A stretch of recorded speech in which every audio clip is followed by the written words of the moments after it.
What's up guys, Saif Ashraf here, welcome back to another video, and today I have the iPhone 16 and I'm going to be talking to you about why you should just buy this straight up instead of the Pro. Let's get into it.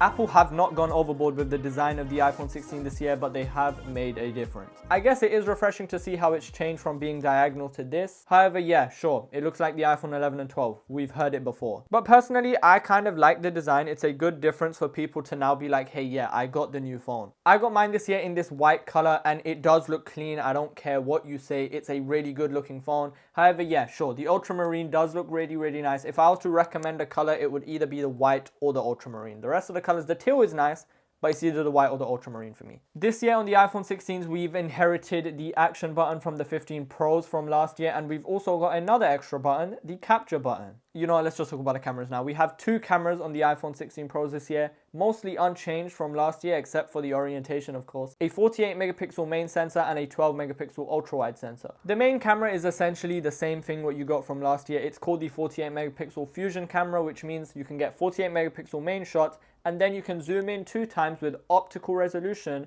to get the same quality. And I guess, yeah, sure, you can say that. I'm going to take a picture at 1 times now and 2 times now, and I'm going to put them on screen so you guys can see. But yeah, sure, it does make a little bit of a difference because it's technically cropping into the sensor instead of digitally zooming in twice. Ultra wide sensor, it's still 12 megapixels. The Pros actually have a 48 megapixel ultra wide sensor. So yeah, we do still have a 12 megapixel ultra wide sensor on this phone, but it's not bad by any means. It's still a really consistent camera. When you take photos, you are taking really good photos, reliable photos. Like, you're not going to be taking a photo, look back at it and be like, why is my face so dark, or why is my face so bright, or why is the background so overexposed? iPhone cameras are some of the most reliable cameras I've ever used. Video, you get up to 4K 60, and like I said before, reliable cameras. iPhone have some of the best video that I've ever seen in a smartphone. You're actually watching this video recorded from an iPhone. And yeah, video wise, photo wise, overall it's a really solid camera system. Although it hasn't technically changed much except for the look of it, you're not going to be disappointed with the cameras. It's a brilliant set of cameras. Display. Now the iPhone 16 from the front basically looks the same from the iPhone 15.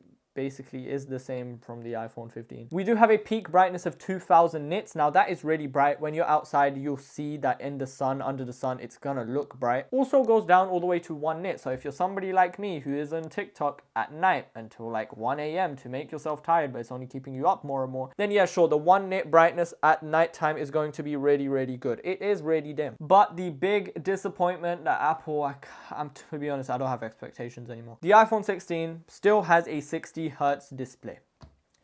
Let's just take a moment of silence for this, man. This could have been a great phone.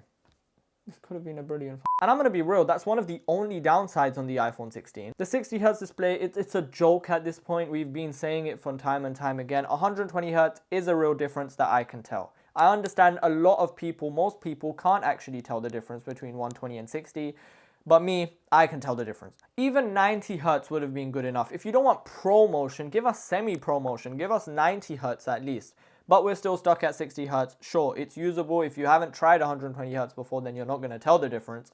But yeah, 60 Hertz display. What can we say? Still have the dynamic island at the top. I find it pretty useful. It's a good use of the display at the top. It actually does things instead of just being static and doing nothing. But yeah, overall display wise, it's really bright, it's really dim, still 60 Hertz, and overall looks pretty similar to the iPhone 15. Performance, we actually got a pretty big performance compared to the iPhone 15. We've going from an A16 processor to an A18 processor, so we're getting 2 generation jumps, I guess. The reason they did this jump is because of Apple Intelligence. Now, I can't give any comment on Apple Intelligence, not because Apple don't want me to. I'm not sponsored. It's because I don't have Apple Intelligence. I know all the advertising has been saying, hey, Apple Intelligence is the big new thing. It's not coming until October for the people in the US, so sometime this month. And it's not coming to the UK from who knows when, because the EU is all like privacy.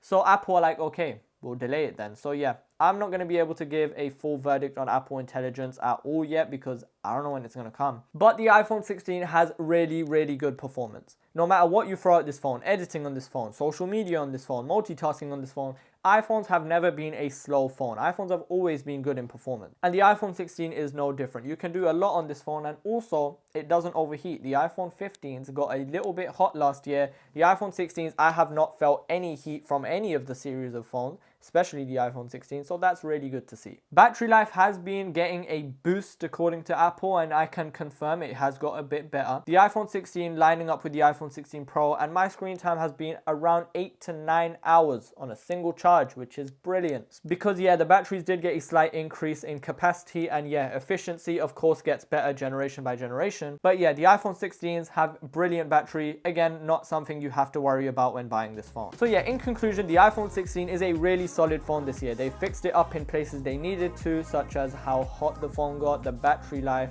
brightness is slightly higher this year. 120 Hz, it really should be on this phone at this price. You can get Android phones for like 700 for like, okay, 700, I'm saying 100 and get 120 Hz. But yeah, overall, the iPhone 16 takes really reliable photos, takes really good videos.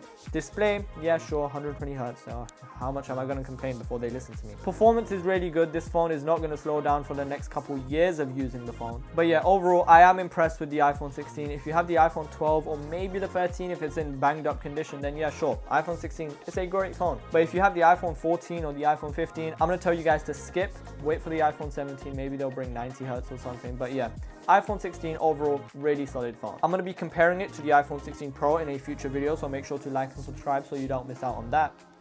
But without anything else said, thank you guys for watching. If you're already here, all the way here, I'll give you a cookie if I see you in real life. But yeah, thank you guys for watching. I'll see you guys in the next video. Peace.